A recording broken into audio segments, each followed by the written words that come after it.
Lord, I thank you that you're here in our worship and in our conversation. I grew up with, of course women do this. This is what women do. I had zero glass ceiling. I had no impediment on my gender in the way of serving Jesus. To the point that we never even asked, when we moved here, I never asked the pastor of the church we were coming to what his views on women were, because I naively thought it was done and over. That's not even an issue. So over here, that mattered. It mattered a lot. So I spent 5 years in total desolation. But I had the great role of being pastor's wife, right? So pastor's wife still gets you in the room. A lot of times you don't get to say anything, but you're in the room. And so I still felt like I could be a little bit a part of it, but inside of me I was dying, because I knew I was never made to be a pastor's wife.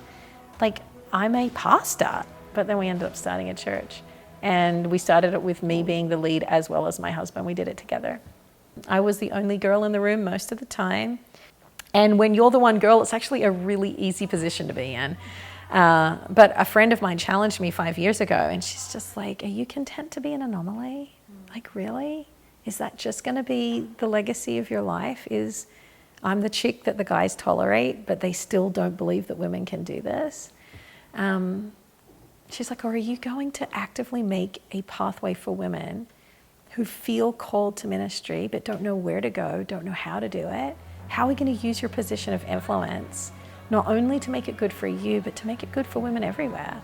So Sailor grew out of that mission, to be able to say, look, it can't just be about me.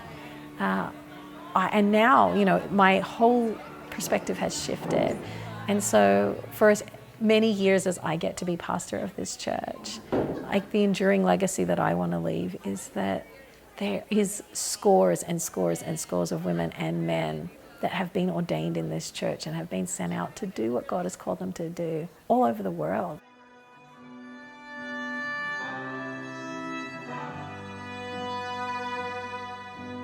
And what do you do when you have this plan that you think your life's going to look like, and one conversation, one phone call, one accident, one something seems to completely derail all of the things that you had planned for your life? He had a blood clot that just went straight to his heart. He had a heart attack and died.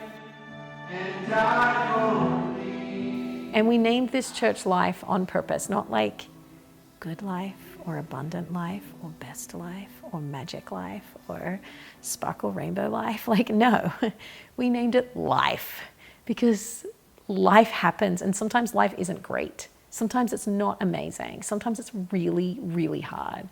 And so I thought, you know what? This is our church. It's called Life. And death and grief are a part of life. And if I run away now, then everything we've fought for, everything we've built here is lost. And I'm not prepared to do that. My kids and I made the decision to stay, and I took over.